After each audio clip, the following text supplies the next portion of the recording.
నమస్తే అండి. ముఖ్యంగా ఇక్కడికి విచ్చేసిన మీడియా మిత్రులందరికీ కూడా చాలా చాలా థ్యాంక్స్. నేను నిజంగా ఎక్స్పెక్ట్ చేయలేదు మీరు ఇంతమంది వస్తారు అని. నేను ఏం మాట్లాడాలని ప్రిపేర్ అవ్వలేదు, కానీ there is a pain in my heart. So almost ఇప్పటికి ఒక 14 రోజులు అవుతుంది ఇన్సిడెంట్ జరిగి. కానీ నేను హ్యూమన్ రైట్స్ కమిషన్కి అలాగే ఉమెన్ కమిషన్కి కంప్లైంట్ చేసి కేస్ నెంబర్ వచ్చే వరకు వెయిట్ చేయడం జరిగింది. At the same time Sankranti holidays కూడా రావటం వల్ల దీనికి కొంచెం టైం తీసుకోవాల్సి వచ్చింది నేను. అండ్ నాకు కూడా నా మానసికంగా నేను చాలా పెయిన్, డిప్రెషన్ నా ఫేస్లో కూడా తెలుస్తుంది. ఐమ్ నాట్ వెల్ అసలు.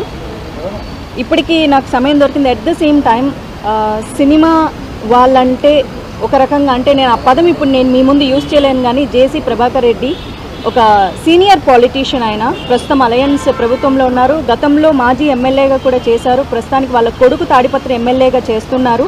మున్సిపల్ చైర్మన్ కమిషన్ ఆఫ్ తాడిపత్రికి కూడా ఉన్నారు. సో వారు నా మీద అనవసరమైన వ్యాఖ్యలు చేశారు. మహిళల సంరక్షణ కోసం నేను మాట్లాడడం మాత్రమే జరిగింది తప్ప నేను ఎవ్వరి పేర్లు కూడా మెన్షన్ చేయలేదు. ఎప్పట్లాగే సోషల్ అవేర్నెస్ కోసం నేను వీడియోస్ చేస్తూ ఉంటా. సినిమా ఇండస్ట్రీలో చాలామంది అమ్మాయిలకు జరుగుతున్న అన్యాయాల మీద నేను ఎన్నోసార్లు మాట్లాడాను కూడా, కానీ సినిమా ఇండస్ట్రీ ఎప్పుడు కూడా నేను మాట్లాడింది కండెమ్ చేయలేదు. అండ్ శివబాలాజీ గారికి, మాదల్ రవి గారికి కాల్ చేయడం జరిగింది. సినిమా ఇండస్ట్రీ అమ్మాయిని అయినందుకు నన్ను పని కట్టుకొని ఇలా అన్నారు. సినిమా షూటింగ్స్లో పూలు చల్లుకోవడం వల్ల వాళ్ళు నేకెడ్గా ఉంటారు అన్న ఒక విషయాన్ని కూడా ఆయన ప్రస్తావించి బాడీ షేమింగ్ చేయడం కానీ, సినిమా క్రియేటివిటీని కించపరచడం కానీ, లేకపోతే సినిమా వాళ్ళు అంటే ఒకసారి సినిమా చేసి మానేస్తే, లేకపోతే సినిమాలు చెయ్యాలంటే కూడా వాళ్ళు ప్రాస్టిట్యూషన్ కిందే లెక్క కడతారు, లేకపోతే వాళ్ళు అదే చేసి బతుకుతుంటారు, బ్రతుకుదెరుకు వాళ్ళకి అదే బ్రతుకుదెరు అని ఆయన పదే పదే మాట్లాడడం. క్షమాపణ 2 రోజుల తర్వాత చెప్పినా సేమ్ ఇష్యూ మళ్ళీ చెప్పారు. వాళ్ళు ఏదో బతుకుదెరువు కోసం చేసుకుంటూ ఉంటారు, కానీ నేను అనకూడదు. సో సినిమా వాళ్ళంటే ఇంకా బతకడానికి ఇంకా వేరే పని ఏం లేదు. నా పాటికి నేను సినిమా ఇండస్ట్రీలో ఈ మధ్యకాలంలో సినిమాలు చేయట్లేదు. నేను బెంగళూరులో జాబ్ చేసుకుంటూ అక్కడ బ్రతుకుతూ ఉంటే నన్ను పుల్ చేసి ఇలాంటి మాటలు మాట్లాడడం నాకు చాలా చాలా బాధ కలిగించింది. శివ గారికి ఎప్పుడైతే నేను కాల్ చేశానో ఇలా నాకు మన సినిమా ఇండస్ట్రీ నుంచి కండెమ్ చేయాలని అడిగితే చాలా వెంటనే స్పందించారండి. 15 సంవత్సరాలుగా శివబాలాజీ గారు కానీ, మాదల్ రవి గారు నాకు మంచి సన్నిహితులు. బట్ ఇక్కడికి వచ్చేసరికి స్నేహితులు అన్నది ఇంపార్టెంట్ కాదు, ఎందుకంటే మాకు కొన్ని బైలాస్ ఉంటాయి. దాని ప్రకారం మాత్రమే వాళ్ళు ఏదైనా యాక్షన్ తీసుకోగలరు. పర్సనల్ ఇష్యూస్ అన్నది ఇక్కడ తీసుకోరు. ఇది సినిమా ఇండస్ట్రీకి సంబంధించింది. నేను ఇక్కడ సినిమాలు చేశాను కాబట్టి దానికి ఏం కావాలని మొత్తం ఆయన స్టోరీ విన్న తర్వాత హీ సెడ్ ఓకే, ఇది తప్పకుండా నేను రిసీవ్ చేసుకుంటానని చెప్పారు. థ్యాంక్ యూ శివ గారు, థ్యాంక్ యూ సో మచ్. అలాగే మంచు విష్ణు గారితో కూడా మాట్లాడడం జరిగింది. హీ సెడ్ ఓకే అని చెప్పారంట. వెంటనే రెస్పాండ్ అయ్యారు, వితిన్ సెకండ్స్లో రెస్పాండ్ అయ్యారు. చాలా చాలా థ్యాంక్స్. ఎందుకంటే నేను ఈ విషయంలో నిజంగా థ్యాంక్ యూ చెప్పుకోవాలి. రవి గారు థ్యాంక్ యూ అండి. బికాజ్ నేను చాలాసార్లు సినిమా ఇండస్ట్రీ మీద ఎన్నో విషయాల మీద నేను చాలా హార్ష్గా మాట్లాడడం కూడా జరిగింది. కాకపోతే ఇండస్ట్రీ ఒక్కటే అనుకుంది, మాధవి ఎప్పుడు మాట్లాడినా కఠినంగా మాట్లాడుతుందేమో కానీ బట్ రైట్ టాపిక్ మాట్లాడుతుంది మా అమ్మాయి అనుకున్నారు. అందుకే ఈరోజు మా అసోసియేషన్ కూడా స్పందించింది. నేను నిజంగా మనస్ఫూర్తిగా థ్యాంక్ యూ చెప్తున్నాను. ఎందుకంటే మాధవీలత అనే అమ్మాయి ప్రజలకు తెలిసింది సినిమా ఇండస్ట్రీ ద్వారానే. ఆ రెస్పెక్ట్ నాకు ఎప్పుడు ఉంటుంది. ఈ రోజుకి నేను ఈవెంట్లు చేయగలుగుతున్నా, డిజిటల్ యాడ్స్ చేయగలుగుతున్నా కేవలం సినిమా ఇండస్ట్రీ వల్లే. నాకు మనీ వస్తుంది, నేను బతుకుతున్నాను. జాబ్ ఉన్నా ఇది కూడా నాకు బ్రతుకు తెరువుకు నాకు చాలా అవసరం అవుతుంది.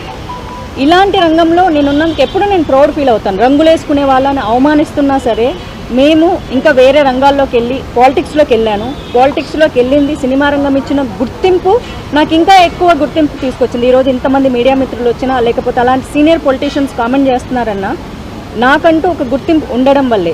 కానీ పదే పదే ఇంతకుముందు, ఇప్పుడు, రేపు పొద్దున కూడా స్మృతి ఇరానీ గారు కూడా అన్నారు, మేము సినిమా వాళ్ళం అయినందువల్లే మా విధానాల గురించి ఖండించాలే తప్ప మా పాత్రలో, లేకపోతే మేము సినిమా యాక్టర్లను మమ్మల్ని పదే పదే క్యారెక్టర్ అసాసినేట్ చేయడము అన్నది కరెక్ట్ కాదు అని.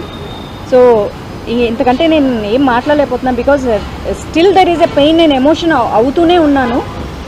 ఏడ్చి పెడితే నేను చాలా వీకర్ అనుకున్నా. I'm not weaker, I'm a fighter. నేను ఫైట్ చేస్తాను. మొదటగా నన్ను సినిమా అమ్మాయిగా నన్ను ఖండించారు, బూతులు మాట్లాడారు కాబట్టి నేను ఫస్ట్ నా మొదటి అడుగు ఏం చేస్తాను అన్నది ఖచ్చితంగా నేను మీడియాకి ఇన్ఫార్మ్ చేస్తాను. I fight for justice. నాకు ఇలాంటి మాటలు నన్నే కాదు, ఫర్దర్గా ఏ అమ్మాయిని కూడా సినిమా ఇండస్ట్రీలో బయటికి వెళ్ళి పని చేసుకోవడానికి మాకంటూ గౌరవం కావాలన్నదే నా ముఖ్య ఉద్దేశం. అంతకంటే ఇంకేమీ లేదు. మాధవీలత గారు ఇప్పుడు ఈ సిచ్యువేషన్లో ఏం ఫేస్ చేస్తున్నారో వెరీ సారీ ఫర్ దట్. ఎందుకంటే ఒక మారల్ సపోర్ట్గా చెప్పగలుగుతాను తప్ప తన ఫీలింగ్స్ని అంటే ఎలా సాటిస్ఫై చేయాలో అర్థం కావట్లేదు. But what ever she's facing and what ever she's said ఇప్పుడు మీ అందరి ముందు చెప్పింది తను ఆల్మోస్ట్ 2 డేస్గా నాకు చెప్తూనే ఉన్నారు. అండ్ ఎంత పెయిన్ ఉంది అనేది ఉన్నది చేతిలో ఉన్నది. ఎంత పెయిన్ అనేది యాజ్ మనందరికీ సిస్టర్స్ ఉన్నారు, మదర్స్ ఉన్నారు, 100% మదర్స్ ఉండాలి. వీ నో ఒక లేడీ ఇంట్లో ఎలా ఫీల్ అవుతాయి, ఎలా ఉంటుంది పెయిన్ అనేది. సో ద సేమ్ థింగ్ నేను మాధవీలత చెప్పినప్పుడు అదే ఫీల్ అయ్యాను నేను. అండ్ ఇట్స్ ఇస్ అన్ఫార్చునేట్ ఇలా పెద్దోళ్ళు ఎంతో ఎక్స్పీరియన్స్ ఉండేవాళ్ళు ఇలాంటి మాటలు మాట్లాడటం అసలు ఏమీ తెలియకుండా. బేసిక్గా వచ్చేసి మీరు ఒక పోస్టర్ చూసి మాట్లాడుతున్నారు, బట్ ఆ పోస్టర్ అనేది దాని వెనక క్రియేటివిటీ ఉందండి. అది అలా ఉండదు జనరల్గా. మేబీ అది మీకు ఐడియా లేకుండా మనం చెప్పేస్తున్నారేమో. It's all creativity. ఇప్పుడు ఏదైనా ఒక పోస్టర్లో కానీ లేకపోతే ఒక ఫేస్ ఇంట్లో స్కార్స్ కానీ అది నిజంగా ఉండవు, అవన్నీ మేడప్ అవి. సో ఫస్ట్ బేసిక్గా నేను ఎక్కువ డీటెయిలింగ్ వెళ్ళట్లేదు, ఎందుకంటే నిజంగా కొన్ని మనం మాట్లాడి కూడా చాలామంది పిల్లలు కూడా చూస్తుంటారు ఛానల్స్ని. సో నేను కొంచెం లిమిటెడ్గా మాట్లాడుతున్నాను.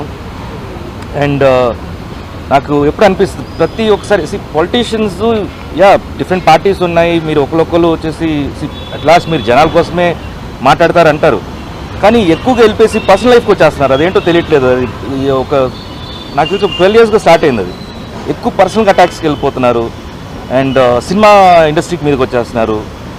బేసిక్గా నేను ఒకటి ఎప్పుడు ఏమనిపిస్తుంది అంటే మా ఆర్టిస్టుల గురించి మాట్లాడేటప్పుడు, అంటే మా ఆర్టిస్టు పాలిటిక్స్ ఫీల్డ్ ఎంటర్ అయినప్పుడు వాళ్ళ గురించి మాట్లాడేటప్పుడు ఎంతోమంది ఆర్టిస్టు పొలిటీషియన్స్ అయ్యారు, బట్ ఒక పొలిటీషియను నోన్ ఆర్టిస్ట్గా అవ్వాల.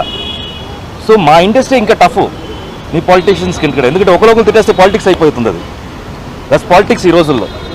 నిజంగా జరుగుతుందా, వర్క్ జరుగుతుందా, లేకపోతే వచ్చేసి మా జనాలకి మనుషులు జరుగుతుందని పక్కన పెట్టేస్తే ఒకరొకరు తిట్టుకోవటం మాత్రం ఎక్కువ అయిపోతుంది on camera.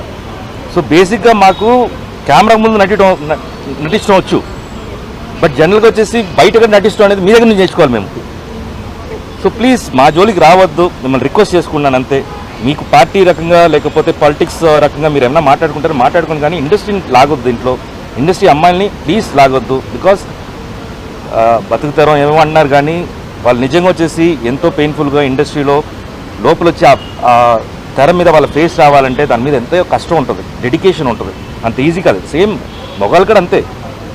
It's not only the passion, this lot of time, lot of ఏం చెప్పాలి అంటే మీకు టెక్నికల్గా చెప్పాలంటే ఆడిషన్స్ అని అంటారండి. ఆడిషన్స్ ఎన్నో పొద్దు నుంచి నైట్ దాకా వచ్చేసి ప్రతి ఆఫీస్కి వెళ్తేనే ఆ గుర్తింపు ఎవరో ఒకరు గుర్తిస్తారు. So it's not that easy. So please మీ అందరికి రిక్వెస్టే, ప్రతి ఒక్కరికి నేను ఇండివిజువల్గా చెప్పట్లే, ప్రతి ఒక్కరికి రిక్వెస్ట్ చేస్తున్నాను, ఇండస్ట్రీ జోలికి రావద్దు please. Thank you so much. Sorry, main ఇదేంటంటే ఇప్పుడు మాధవీలత గారు కొంచెం కంప్లైంట్ లెటర్ ఇచ్చారు. మా ప్రొసీజర్ ఏంటంటే ఇప్పుడు మేము ఈసీ మీటింగ్ కండక్ట్ చేసుకోవాలి.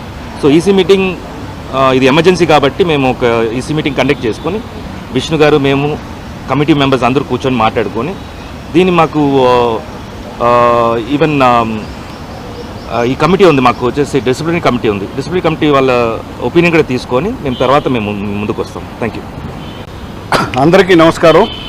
నాకు 3 రోజుల క్రితం మాధవీలత గారు ఫోన్ చేయటం జరిగింది. అలాగే శివబాలాజీ గారు కూడా ఫోన్ చేసి చెప్పారు ఇలా మాధవీలత గారిపై జరిగిన ఇన్సిడెంట్ పైన. దానిపై మంచు